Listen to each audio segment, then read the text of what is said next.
IPS को IAS ऐसा दबाते थे, फाइलों में ऐसा दबा देते थे, और फाइल एक बार बंद हुई नहीं कि फिर वो कभी खुलती नहीं थी। यानी यमराज भी आ जाए तो आईएएस से फाइल खुलवाना तो कठिन ही हो जाता है। हमने 7 जनपदों में पुलिस कमिश्नरेट सिस्टम लागू भी करवा दिया। क्या आपको पता है कि कमिश्नरेट सिस्टम क्या होता है? शायद आपको ना पता हो, क्योंकि हमारे देश में ज्यादातर प्लेसेस पर कमिश्नरेट सिस्टम नहीं है। तो चलिए समझते हैं कमिश्नरेट सिस्टम क्या होता है। बट कमिश्नरेट सिस्टम को जानने से पहले ये जानना बहुत जरूरी है कि नॉन कमिश्नरेट सिस्टम क्या होता है। नॉन कमिश्नरेट सिस्टम में अगर पुलिस को कर्फ्यू इम्पोज करना हो या किसी इवेंट से पहले असामाजिक तत्वों को डिटेन करना हो, यहाँ तक कि किसी इवेंट, आर्म्स, बार या होटल के लाइसेंस को परमिट करना हो या कैंसिल करना हो, तो पुलिस खुद से नहीं कर सकती। पुलिस को एक प्रॉपर प्रोसेस के थ्रू रिक्वेस्ट एसपी या एसएसपी, जो उस डिस्ट्रिक्ट की पुलिस का मालिक होता है, वहां तक सेंड करना होता है। एसपी इस रिक्वेस्ट को डीएम के पास फॉरवर्ड करेगा। डीएम अगर उसको परमिट करता है तो ही फाइनल डिसीजन टेकन किया जाता है, अदरवाइज नहीं।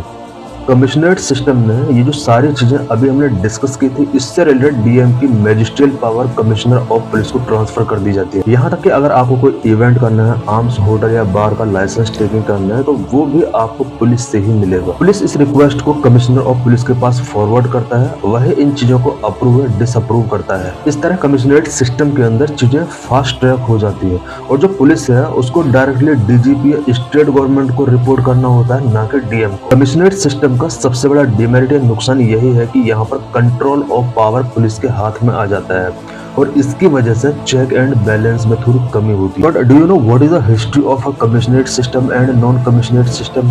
It is very important to understand this. 1857 में इंडिया में ब्रिटिशर्स के खिलाफ जब विद्रोह हुआ था, इसके बाद ब्रिटिशर्स अलर्ट हो गए थे कि कहीं पुलिस फोर्स के लोग यूनाइट होकर दोबारा से उनके खिलाफ बगावत ना कर दें। ऐसे में पुलिस की पावर को कंट्रोल करने के लिए इंडिया में इंडियन पुलिस एक्ट 1861 इनेक्ट किया गया, जिसके अंडर इंडिया के ज्यादातर प्लेसेस पर अब ड्यूअल सिस्टम यानी कमिश्नरेट सिस्टम के साथ साथ नॉन कमिश्नरेट सिस्टम लागू कर दिया गया। जैसा कि हमने पहले भी डिस्कस किया, नॉन कमिश्नरेट सिस्टम के अंदर पुलिस डीएम के अंडर काम करती है।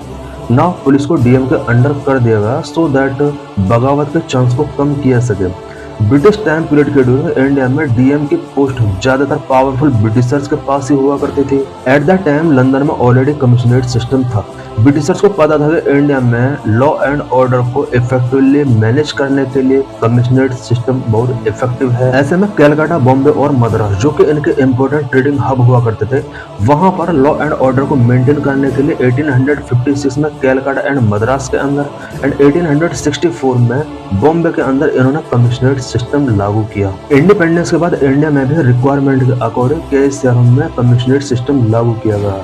जहां पर यह सिस्टम नहीं है वहां पर non commissionerate system. Police reform से रिलेटेड पास्ट के कुछ रिपोर्ट्स में भी सजेस्ट किया गया है कि जब पॉपुलेशन एक particular limit such as 1 million को क्रॉस कर जाए तो वहां पर ऑटोमेटिकली कमिश्नरेट सिस्टम लागू कर देना चाहिए। इसी टॉपिक से रिलेटेड 2020 में यूपीएससी ने मेंस में क्वेश्चन पूछा था, जिसका आंसर अब काफी हद तक आप लिख सकते हो। बाकी आप कमेंट करके बताइए कि आपके आसपास के किस सिटी में कमिश्नरेट सिस्टम है।